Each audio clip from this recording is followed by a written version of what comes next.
Hello friends, welcome to quick learn website.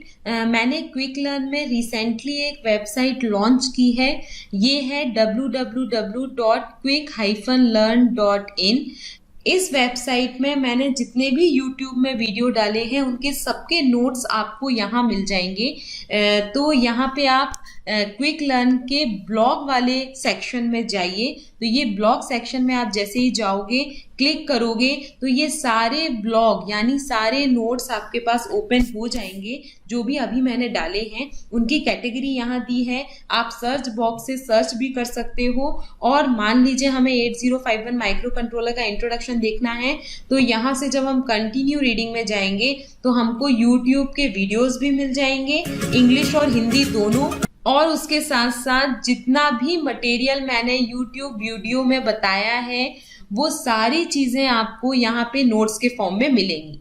तो stay continue and keep sharing my video. और इस website को अपने फ्रेंड्स के साथ जरूर शेयर करिएगा क्योंकि आपको और आपके दोस्तों को इससे बहुत help. Hello friends, welcome to quick learn tutorial series. Quick learn tutorial series में आज मैं आपके लिए लेकर आई हूँ बेसिक इलेक्ट्रॉनिक्स के MCQ क्वेश्चन। यानी यहाँ पे मैं आपके साथ शेयर करूंगी top 20 basic electronics multiple choice questions. ये क्वेश्चन आपके जितने भी गवर्नमेंट सेक्टर के एग्जाम्स होते हैं उनके लिए बहुत इंपॉर्टेंट हैं। चाहे वो आपका UPPLC JEE का एग्जाम हो या फिर आपका लखनऊ मेट्रो रेल कॉर्पोरेशन का एग्जाम हो, और जितने भी आने वाले कॉम्पिटिटिव एग्जाम्स हैं उनके लिए ये क्वेश्चंस बहुत इंपॉर्टेंट हैं। उसके साथ साथ आज मैं आपको एक और इम्पॉर्टेंट इन्फॉर्मेशन देने वाली हूँ कि मैं अपनी वेबसाइट में डेली जो भी वैकेंसीज गवर्नमेंट वैकेंसीज निकल रही हैं उनको अपडेट कर रही हूँ। तो फ्रिक्वेंटली मेरी वेबसाइट को आप विजिट करते रहिए। वहाँ पे आपको जितनी भी गवर्नमेंट वैकेंसीज निकलेंगी उनके अपडेट मिलते रहेंगे कि कौन सी गवर्नमेंट वैकेंसी निकल रही है, हमें वहाँ पे कैसे अप्लाई करना है, सारी जानकारी आपको मेरी वेबसाइट में मिल जाएगी। तो रेगुलरली विजिट करिए मेरी वेबसाइट को। और जितने भी आपको थ्योरी लेक्चर्स मेरे YouTube में डले हुए हैं उनके सब नोट्स भी आपको मेरी वेबसाइट में मिल जाएंगे। और जितने भी MCQ क्वेश्चंस मैं यहाँ करा रही हूँ वो MCQ क्वेश्चन सारी चीजें आपको मेरी वेबसाइट में मिल जाएंगी। तो MCQ क्वेश्चन के लिए, नोट्स के लिए और जितनी भी वैकेंसीज निकल रही हैं उनको अपडेट रहने के लिए मेरी वेबसाइट को फ्रिक्वेंटली विजिट करते रहिए। तो आइए वीडियो स्टार्ट करते हैं। तो क्वेश्चन नंबर 1 है, the most commonly use semiconductor is. जो सबसे ज्यादा यूज किया जा रहा है वो सेमीकंडक्टर कौन सा है? तो यहाँ पे 4 ऑप्शन दिए हैं, जर्मेनियम, सिलिकॉन, कार्बन और सल्फर। इनमें से कौन सा सेमीकंडक्टर सबसे ज्यादा यूज किया जा रहा है? तो यहाँ पे देखिए ये एक्सप्लेनेशन दिया है मैंने इसका। जितने भी मॉडर्न इलेक्ट्रॉनिक डिवाइस हैं, चाहे वो रजिस्टर हो, डायोड हो, ट्रांजिस्टर हो, इंटीग्रेटेड सर्किट हो यानी कोई भी IC हो, वो आज के दिन में सेमीकंडक्टर मटेरियल से बनाई जा रही हैं। और 2 टाइप के सेमीकंडक्टर मटेरियल सबसे ज़्यादा पॉपुलर हैं, वो है जर्मेनियम और सिलिकॉन। लेकिन इन दोनों में से भी जो सबसे ज़्यादा यूज़ किया जाता है वो है सिलिकॉन, क्योंकि इसके बहुत सारे रीज़न हैं। फर्स्ट रीज़न है इसका कि silicon is resistance to very high temperature and current. Silicon resistance provide करता है हाई टेम्परेचर और करेंट में। इसका मतलब ये है कि अगर आपने कहीं पे सिलिकॉन बेस डायोड या सिलिकॉन बेस कोई इलेक्ट्रॉनिक कंपोनेंट किसी सर्किट में लगाया है और अगर उस सर्किट का टेम्परेचर बढ़ता है या करंट बढ़ता है तो आपका इलेक्ट्रॉनिक कंपोनेंट डिस्ट्रॉय नहीं होगा अगर आप सिलिकॉन बेस्ड कंपोनेंट लगाओगे, यानी सिलिकॉन से बना हुआ कंपोनेंट लगाओगे। क्योंकि जो सिलिकॉन का ऑपरेटिंग टेम्परेचर होता है वो होता है 150 डिग्री सेल्सियस, जबकि जो जर्मेनियम का ऑपरेटिंग टेम्परेचर होता है वो होता है 70 डिग्री सेल्सियस। तो आप यहाँ पे देख सकते हो कि सिलिकॉन का ऑपरेटिंग टेम्परेचर बहुत ज़्यादा होता है, 150 डिग्री सेल्सियस। यानी अगर किसी सर्किट का 150 डिग्री सेल्सियस तक भी टेम्परेचर हो जाएगा तो आपका डिवाइस जो है वो डिस्ट्रॉय नहीं होगा। नेक्स्ट बेनिफिट है सिलिकॉन से बनाने का, silicon has a negative resistance temperature coefficient. ये नेगेटिव रेजिस्टेंस टेम्परेचर कोफिशिएंट क्या होता है? इसका मतलब होता है resistance decrease with an increase in temperature, यानी अगर टेम्परेचर बढ़ेगा तो जो डिवाइस है उसका रेजिस्टेंस कम होगा। नेक्स्ट बेनिफिट है कि silicon has small leakage current than germanium. Silicon में स्मॉल लीकेज करंट होता है जर्मेनियम से। तो ये तीनों बेनिफिट होने के कारण मोस्टली हम सिलिकॉन का यूज करते हैं एज अ सेमीकंडक्टर मटेरियल किसी भी इलेक्ट्रॉनिक कंपोनेंट को बनाने के लिए। तो बी इसका करेक्ट आंसर है। नेक्स्ट क्वेश्चन है question number 2, the resistivity of a pure silicon is about. Pure silicon की रेजिस्टिविटी कितनी होती है? तो उसके लिए यहाँ पे सबसे पहले हमें पता होना चाहिए रेजिस्टिविटी क्या होती है। तो किसी भी कंडक्टर के अगर यूनिफॉर्म क्रॉस सेक्शन है और उसमें यूनिफॉर्म करंट फ्लो हो रहा है तो उसको हम कहते हैं रेजिस्टिविटी। तो ये रेजिस्टिविटी की यूनिट होती है ओम मीटर, या सीजीएस यूनिट होती है रेजिस्टिविटी की ओम सेंटीमीटर। तो जो प्योर सिलिकॉन होता है उसकी रेजिस्टिविटी होती है 6000 ओम सेंटीमीटर। तो यहाँ पे देखिए बी इसका करेक्ट आंसर है। प्योर सिलिकॉन की रेजिस्टिविटी होती है 6000 ओम सेंटीमीटर। बी इसका करेक्ट आंसर है। नेक्स्ट क्वेश्चन नंबर 3 है a semiconductor is formed by. Semiconductor कैसे फॉर्म होते हैं? तो यहाँ एक्सप्लेनेशन दिया है। जैसा कि मैंने आपको बताया था कि बेसिकली 2 टाइप के सेमीकंडक्टर बहुत ज़्यादा पॉपुलर हैं इलेक्ट्रॉनिक्स में, वो हैं सिलिकॉन और जर्मेनियम। तो जो आपका सिलिकॉन है उसको आप यहाँ पे देखिए, ये उसका एटॉमिक स्ट्रक्चर है। तो सिलिकॉन के आउटर मोस्ट सेल में 4 वैलेंस इलेक्ट्रॉन्स होते हैं। तो यहाँ पे हमने 5 सिलिकॉन के एटम लिए हैं। ये सारे सिलिकॉन के एटम 4 कोवेलेंट बॉन्ड क्रिएट करते हैं अपने नेबरिंग सिलिकॉन एटम से। ये हमारा एक सिलिकॉन एटम है सेंटर में और 4 नेबरिंग सिलिकॉन एटम हैं। तो सब में 4-4 वैलेंस इलेक्ट्रॉन हैं। तो ये सिलिकॉन एटम एक दूसरे के साथ कोवेलेंट बॉन्ड क्रिएट करते हैं और इस तरह कोवेलेंट बॉन्ड बना के ये सेमीकंडक्टर फॉर्म करते हैं। तो यहाँ पे देखिए कोवेलेंट बॉन्ड इसका करेक्ट आंसर है। तो ए इसका राइट आंसर हो गया। एक बार मैं आपको फिर बताती हूँ कि जो सिलिकॉन है उसके आउटर मोस्ट ऑर्बिट में 4 वैलेंस इलेक्ट्रॉन होते हैं। तो यहाँ पे देखिए ये मिडिल में एक सिलिकॉन एटम है और उसके आजू बाजू 4 सिलिकॉन एटम लगे हुए हैं। तो हर सिलिकॉन एटम में 4 वैलेंस इलेक्ट्रॉन है आउटर मोस्ट ऑर्बिट में। तो ये 4 वैलेंस इलेक्ट्रॉन जो हैं उनमें से हर एक एटम जो है वो अपने नेबरिंग सेल से कोवेलेंट बॉन्ड क्रिएट करेगा और इस कोवेलेंट बॉन्ड के द्वारा ये एक दूसरे से कनेक्ट होते हैं और सेमीकंडक्टर फॉर्म करते हैं। तो ए इसका करेक्ट आंसर हो गया। क्वेश्चन नंबर 4 है a pentavalent impurity has valence electron. एक पेंटावैलेंट इम्प्योरिटी में कितने वैलेंस इलेक्ट्रॉन होते हैं? तो यहाँ पे देखिए ये एक क्रिस्टल स्ट्रक्चर है एन टाइप एक्सट्रेंसिक सेमीकंडक्टर का। एक्सट्रेंसिक सेमीकंडक्टर क्या कहलाता है? जब हम एक प्योर सेमीकंडक्टर में एक इम्प्योरिटी एटम मिला देते हैं, चाहे वो पेंटावैलेंट इम्प्योरिटी एटम हो चाहे वो ट्राइवैलेंट इम्प्योरिटी एटम हो, मिक्स करते हैं तो एक्सट्रेंसिक सेमीकंडक्टर फॉर्म होता है। यहाँ पे हमने सिलिकॉन इंट्रिंसिक सेमीकंडक्टर एटम लिए हैं और उसमें एक पेंटावैलेंट इम्प्योरिटी एटम को मिक्स किया है। तो ये जो सेंटर में है वो पेंटावैलेंट इम्प्योरिटी एटम है। पेंटावैलेंट इम्प्योरिटी एटम में 5 वैलेंस इलेक्ट्रॉन होते हैं उसके आउटर मोस्ट ऑर्बिट में। तो 4 वैलेंस इलेक्ट्रॉन तो अदर सिलिकॉन एटम से, अपने नेबरिंग सिलिकॉन एटम से कोवेलेंट बॉन्ड क्रिएट कर लेते हैं। यहाँ पे देखिए ये पेंटावैलेंट इम्प्योरिटी का एक इलेक्ट्रॉन है आउटर मोस्ट ऑर्बिट में, उसने सिलिकॉन के एक एटम के साथ एक कोवेलेंट बॉन्ड फॉर्म कर लिया। इसी तरह दूसरे पेंटावैलेंट इम्प्योरिटी के एटम के इलेक्ट्रॉन ने सिलिकॉन के दूसरे इलेक्ट्रॉन के साथ फिर से एक कोवेलेंट बॉन्ड क्रिएट कर लिया। इस तरह पेंटावैलेंट इम्प्योरिटी के 4 इलेक्ट्रॉन तो कोवेलेंट बॉन्ड क्रिएट कर लेते हैं, लेकिन क्योंकि पेंटावैलेंट इम्प्योरिटी में 5 इलेक्ट्रॉन होते हैं और सिलिकॉन के आउटर मोस्ट ऑर्बिट में केवल 4 इलेक्ट्रॉन होते हैं, तो एक पेंटावैलेंट इम्प्योरिटी का इलेक्ट्रॉन जो है वो फ्री रहता है। तो पेंटावेलेंट इम्प्योरिटी एटम में टोटल 5 इलेक्ट्रॉन होते हैं, जैसा कि इसका नाम सजेस्ट करता है।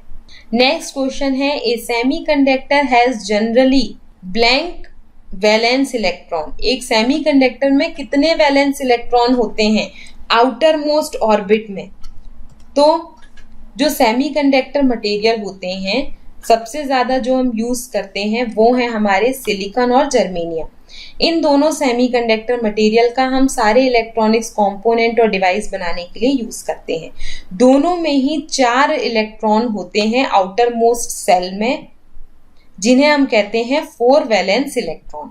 तो जनरली जो सेमीकंडक्टर मटेरियल होते हैं उनमें 4 वैलेंस इलेक्ट्रॉन होते हैं आउटर मोस्ट सेल में। तो यहाँ पे देखिए डी इसका करेक्ट आंसर है। नेक्स्ट है, a hole in a semiconductor is defined as. Semiconductor में होल को हम कैसे डिफाइन करते हैं?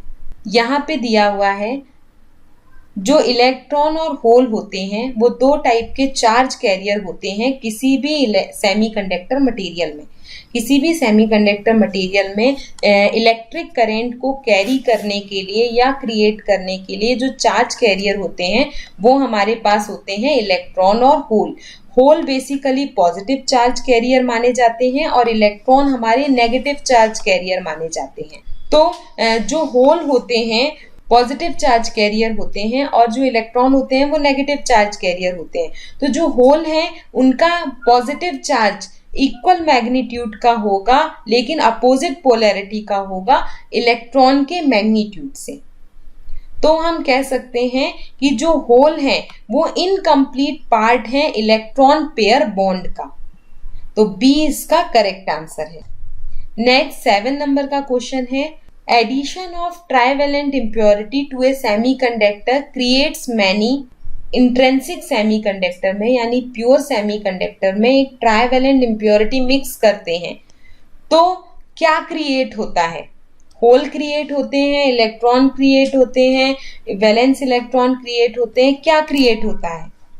तो इसका आंसर है होल क्रिएट होते हैं, क्योंकि जब हम एक प्योर सेमीकंडक्टर में एक ट्राइवेलेंट इम्प्योरिटी मिक्स करते हैं, यानी मान लीजिए हमने एक जर्मेनियम प्योर सेमीकंडक्टर लिया और उसमें एक ट्राइवेलेंट इम्प्योरिटी मिक्स की, तो ट्राइवेलेंट इम्प्योरिटी के लिए जनरली हम यूज करते हैं बोरॉन का, एल्यूमिनियम का। ये हमारे ट्राइवेलेंट इम्प्योरिटी एटम्स हैं। तो जैसे ही हम इनको मिक्स करते हैं तो ट्राइवेलेंट इम्प्योरिटी एटम के आउटर मोस्ट सेल में केवल 3 वैलेंस इलेक्ट्रॉन होते हैं, जबकि अगर हमें किसी सेमीकंडक्टर के साथ कोवेलेंट बॉन्ड बनाना है तो 4 वैलेंस इलेक्ट्रॉन होने चाहिए आउटर मोस्ट सेल में। तो जिसके कारण यहाँ पे इलेक्ट्रॉन की डेफिशिएंसी हो जाती है और होल्स क्रिएट हो जाते हैं, क्योंकि हमारा एक बॉन्ड जो है वो इनकम्प्लीट रह जाता है। एक बॉन्ड कंप्लीट हो जाएगा, दूसरा कंप्लीट हो जाएगा, तीसरा कंप्लीट हो जाएगा, क्योंकि बोरॉन के पास 3 वैलेंस इलेक्ट्रॉन है लेकिन एक बॉन्ड हमारा इनकम्प्लीट रह जाता है, इसीलिए यहाँ पे होल्स क्रिएट होते हैं। तो इसका करेक्ट आंसर है ए। और ट्राइवेलेंट इम्प्योरिटी एटम्स कौन से होते हैं? बोरॉन, एल्यूमिनियम, गैलियम, और ये सारे हमारे ट्राइवेलेंट इम्प्योरिटी एटम्स होते हैं जिनको हम इंट्रिंसिक सेमीकंडक्टर में मिक्स करते हैं। लेकिन जैसे ही ट्राइवेलेंट इम्प्योरिटी एटम को आप प्योर सेमीकंडक्टर में मिक्स करते हो तो होल क्रिएट होते हैं, क्योंकि इलेक्ट्रॉन की डेफिशिएंसी हो जाती है आउटर मोस्ट सेल में। नेक्स्ट क्वेश्चन नंबर 8 है, addition of pentavalent impurity to a semiconductor create many. अगर हम पेंटावेलेंट इम्प्योरिटी एटम मिक्स करते हैं तो क्या क्रिएट होते हैं? ट्राइवेलेंट इम्प्योरिटी मिक्स करोगे प्योर सेमीकंडक्टर मटेरियल में तो होल क्रिएट होंगे। पेंटावेलेंट इम्प्योरिटी एटम मिक्स करोगे प्योर सेमीकंडक्टर में तो फ्री इलेक्ट्रॉन्स क्रिएट होंगे, क्योंकि यहाँ पे देखिए ये एक एन टाइप एक्सट्रिंसिक सेमीकंडक्टर का क्रिस्टल स्ट्रक्चर है। यहाँ पे हमारे पास हमारे pure semiconductor silicon semiconductor material है। इस इंट्रिंसिक सेमीकंडक्टर में हमने एक पेंटावेलेंट इम्प्योरिटी मिला दी। पेंटावेलेंट इम्प्योरिटी में हमें मालूम है कि 5 वैलेंस इलेक्ट्रॉन होते हैं आउटर मोस्ट सेल में, और 5 इलेक्ट्रॉन में से 4 इलेक्ट्रॉन तो अपने नेबरिंग सिलिकॉन सेल से कोवेलेंट बॉन्ड कंप्लीट कर लेते हैं, लेकिन हमारा एक वैलेंस इलेक्ट्रॉन वैकेंट रह जाता है, तो इसको हम कहते हैं फ्री इलेक्ट्रॉन। तो जब भी हम पेंटावेलेंट इम्प्योरिटी मिलाते हैं सेमीकंडक्टर को क्रिएट करने के लिए, तो हमारे पास फ्री इलेक्ट्रॉन बनते हैं या बचते हैं। ए इसका करेक्ट आंसर है। नेक्स्ट क्वेश्चन है, in a semiconductor current conduction is due to. Semiconductor में करंट किसके कारण फ्लो होता है? होल के कारण, या फिर फ्री इलेक्ट्रॉन के कारण, या होल और फ्री इलेक्ट्रॉन दोनों के कारण, या नन ऑफ द एवर। तो जो सेमीकंडक्टर मटेरियल होते हैं उनमें करंट कंडक्शन होता है होल और इलेक्ट्रॉन दोनों के कारण, क्योंकि दो टाइप के सेमीकंडक्टर मटेरियल होते हैं आपके पास, पी टाइप सेमीकंडक्टर और एन टाइप सेमीकंडक्टर। तो जो पी टाइप सेमीकंडक्टर मटेरियल होते हैं उनमें नंबर ऑफ होल्स ज्यादा होते हैं as compare to number of electron. तो नंबर ऑफ होल जो है वो मेजॉरिटी कैरियर्स होते हैं, और जो एन टाइप सेमीकंडक्टर होते हैं उसमें फ्री इलेक्ट्रॉन मेजॉरिटी कैरियर होते हैं। तो पी टाइप में होल के कारण करंट फ्लो होता है और एन टाइप में फ्री इलेक्ट्रॉन्स के कारण करंट फ्लो होता है, मेजॉरिटी कैरियर्स के कारण। तो होल और इलेक्ट्रॉन दोनों जरूरी होते हैं करंट कंडक्शन के लिए सेमीकंडक्टर मटेरियल में। तो सी इसका करेक्ट आंसर है। नेक्स्ट क्वेश्चन है, the battery connection required to forward bias a PN junction are. अगर हमें पीएन जंक्शन को फॉरवर्ड बायस करना है तो हम बैटरी को कैसे कनेक्ट करेंगे? पॉजिटिव टर्मिनल को पी साइड कनेक्ट करेंगे, नेगेटिव को एन साइड, या नेगेटिव को पी साइड, पॉजिटिव को एन साइड, क्या करेंगे हम? तो अगर हमें पीएन जंक्शन को फॉरवर्ड बायस करना है तो हम पॉजिटिव को पी साइड कनेक्ट करेंगे और नेगेटिव टर्मिनल को एन साइड। ए इसका करेक्ट आंसर है। नेक्स्ट क्वेश्चन है, a forward bias PN junction diode has a resistance of the order of. Forward bias PN junction में कितना रेजिस्टेंस होता है? तो यहाँ आपको बता दूं मैं कि फॉरवर्ड बायस पीएन जंक्शन में तो ए इसका करेक्ट आंसर है, बहुत कम रेजिस्टेंस होता है फॉरवर्ड बायस पीएन जंक्शन में। तो ए इसका करेक्ट आंसर है। एक्चुअली जब हम किसी क्वेश्चन का आंसर देते हैं तो उनके ऑप्शंस भी हमको देखने होते हैं कि ऑप्शंस में क्या क्या ऑप्शन हमको दिए गए हैं, उसके हिसाब से हमें आंसर करना होता है। तो किलो ओम, मेगा ओम, ये तो बहुत ज्यादा रेजिस्टेंस हो गया, तो फर्स्ट इसका करेक्ट आंसर है। नेक्स्ट क्वेश्चन है, the barrier voltage at PN junction for germanium is about. जो बैरियर वोल्टेज होता है पीएन जंक्शन में जर्मेनियम के लिए वो कितना होता है? जैसा कि आपको मालूम होगा कि जो बैरियर वोल्टेज होता है एक नॉर्मल रूम टेम्परेचर में वो सिलिकॉन बेस्ड डिवाइस के लिए होता है 0.6 से लेकर 0.7 वोल्ट, और जर्मेनियम बेस्ड डिवाइस के लिए होता है 0.3 से लेकर 0.35 वोल्ट। ये पोटेंशियल बैरियर कहलाता है डिवाइस का, और this potential barrier will always exist even if the device is not connected to an external power source. तो इसका आंसर हो गया डी, 0.3 वोल्ट। नेक्स्ट क्वेश्चन है, a reverse bias PN junction has. एक रिवर्स बायस पीएन जंक्शन में क्या होता है? तो ये देखिए यहाँ पे ये एक फॉरवर्ड बायस पीएन जंक्शन है, एनोड को पॉजिटिव से कनेक्ट कर दिया, कैथोड को नेगेटिव से। तो forward bias PN junction close circuit की तरह बिहेव करता है, तो करंट हमेशा इस डायरेक्शन में फ्लो होगी। अब जो रिवर्स बायस पीएन जंक्शन होता है उसमें एनोड नेगेटिव और कैथोड पॉजिटिव होता है।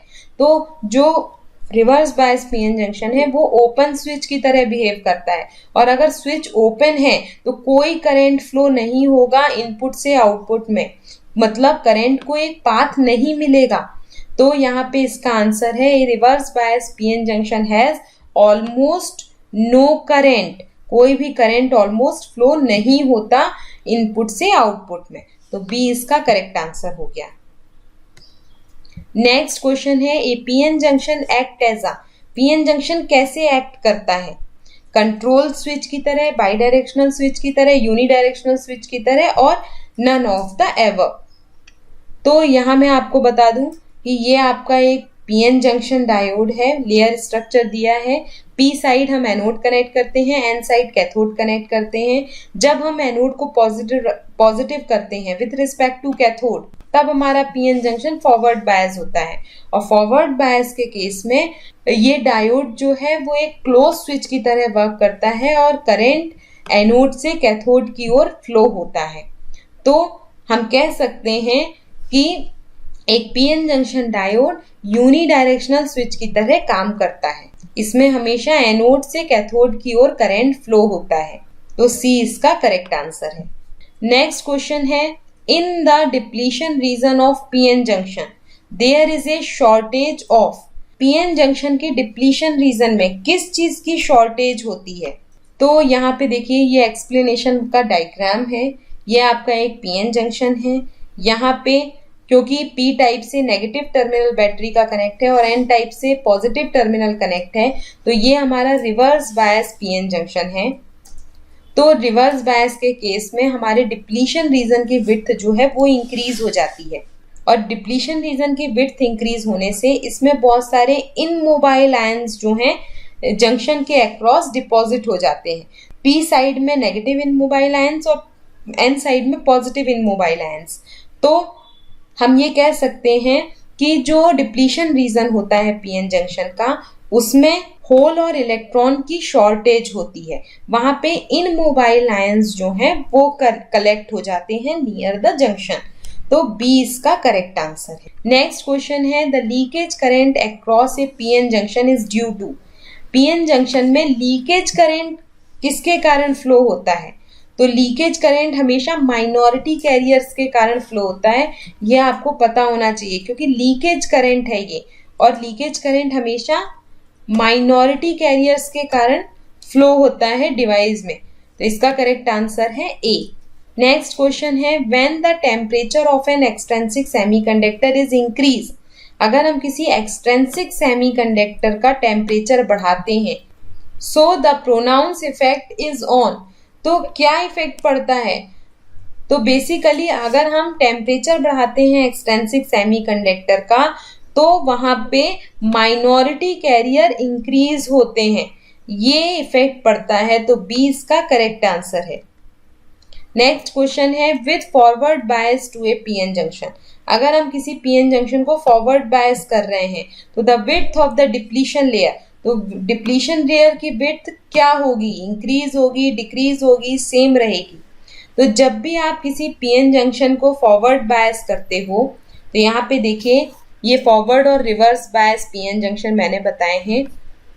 फर्स्ट डायग्राम आप देख रहे हो जिसमें हम पीएन जंक्शन को फॉरवर्ड बायस कर रहे हैं, यानी पी टाइप में हमने पॉजिटिव टर्मिनल बैटरी का कनेक्ट किया है और एन टाइप में नेगेटिव टर्मिनल कनेक्ट किया है। तो जब हम इस टाइप की पोलैरिटी अप्लाई करते हैं तो पीएन जंक्शन फॉरवर्ड बायस हो जाता है। और जब भी हम फॉरवर्ड बायस अप्लाई करते हैं तो डिप्लीशन रीजन की विड्थ जो है वो रिड्यूस हो जाती है, यानी डिक्रीज हो जाती है। तो इसका आंसर है ए। और मैं आपको यहाँ बता दूं कि अगर हम फॉरवर्ड बायस को और ज़्यादा इंक्रीज करते हैं, यहाँ पे फर्स्ट केस में देखिए मैंने 0.4 वोल्ट का डीसी वोल्टेज अप्लाई किया है पीएन जंक्शन में, तो डिप्लीशन रीजन की विड्थ रिड्यूस हो गई।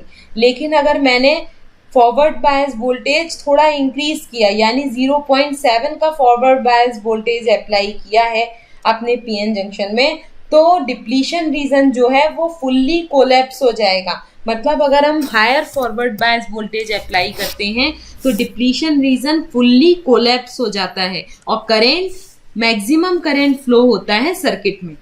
उसके साथ साथ ये रिवर्स बायस कैरेक्टरिस्टिक दी है। अगर हम रिवर्स बायस अप्लाई करते हैं पीएन जंक्शन में, यानी पी साइड को नेगेटिव टर्मिनल से बैटरी के कनेक्ट करते हैं और एन साइड को पॉजिटिव टर्मिनल से कनेक्ट करते हैं, तो हम कहेंगे कि पीएन जंक्शन आपका रिवर्स बायस है। और रिवर्स बायस के केस में डिप्लीशन रीजन जो है वो ग्रो करता है फास्ट। अगर जितना ज्यादा आप रिवर्स बायस वोल्टेज अप्लाई करेंगे उतना ज्यादा डिप्लीशन रीजन जो है वो इंक्रीज होगा और करंट फ्लो नहीं होगा सर्किट में। उस टाइम पे जो करंट फ्लो होगा उसे हम कहते हैं लीकेज करंट। तो यहाँ पे इस क्वेश्चन का राइट आंसर है ए। नेक्स्ट क्वेश्चन है at room temperature an intrinsic semiconductor has. Room temperature में इंट्रेंसिक सेमीकंडक्टर्स में क्या होता है? होल्स होते हैं, फ्री इलेक्ट्रॉन और होल्स होते हैं कि मैनी फ्री इलेक्ट्रॉन्स होते हैं? तो जो रूम टेम्परेचर में इंट्रेंसिक सेमीकंडक्टर होता है उसमें फ्री इलेक्ट्रॉन और होल्स दोनों होते हैं, तो बी इसका करेक्ट आंसर है। इंट्रेंसिक सेमीकंडक्टर का मतलब होता है प्योर सेमीकंडक्टर, और प्योर सेमीकंडक्टर की कंडक्टिविटी को इंक्रीज करने के लिए, यानी उसमें होल और इलेक्ट्रॉन की संख्या को बढ़ाने के लिए, उनके मूवमेंट को बढ़ाने के लिए हम उनमें पेंटावेलेंट और ट्राइवेलेंट इम्प्योरिटीज मिक्स करते हैं। जब हम ट्राइवेलेंट या पेंटावेलेंट इम्प्योरिटी मिक्स करते हैं तो इंट्रेंसिक सेमीकंडक्टर एक्सट्रिंसिक सेमीकंडक्टर में चेंज हो जाता है और उसकी कंडक्टिविटी इनहेंस होती है। नेक्स्ट क्वेश्चन है the leakage current in a PN junction is of the order of. PN junction में लीकेज करंट कितने ऑर्डर का फ्लो होता है? तो माइक्रो एम्पियर का फ्लो होता है लीकेज करंट पीएन जंक्शन में, तो डी इसका करेक्ट आंसर है। और लीकेज करंट फ्लो होता है माइनॉरिटी कैरियर्स के कारण। तो ये बेसिक इलेक्ट्रॉनिक्स का मेरा फर्स्ट एमसीक्यू लेक्चर था। इस एमसीक्यू लेक्चर में मेरा मेन फोकस था आपके सेमीकंडक्टर पे और पीएन जंक्शन पे। इसी तरह मैं और एमसीक्यू क्वेश्चन की सीरीज डालती रहूंगी आपके लिए बेसिक इलेक्ट्रॉनिक्स के और भी अदर सब्जेक्ट के, जैसे power electronics, micro controller, micro processor के, और उनके थ्योरी लेक्चर्स देखने के लिए आप मेरे YouTube वीडियोस को भी जरूर देखिए। और अगर आपको थ्योरी लेक्चर के नोट्स चाहिए है तो आप मेरी वेबसाइट में विजिट करिए, वहां पे आपको सारे लेक्चर्स के नोट मिल जाएंगे। उसके साथ साथ जो भी आपके गवर्नमेंट सेक्टर की पोस्ट निकलती हैं उनके अपडेट भी वहां आपको मिल जाएंगे। तो stay continue and keep watching my videos. Bye bye.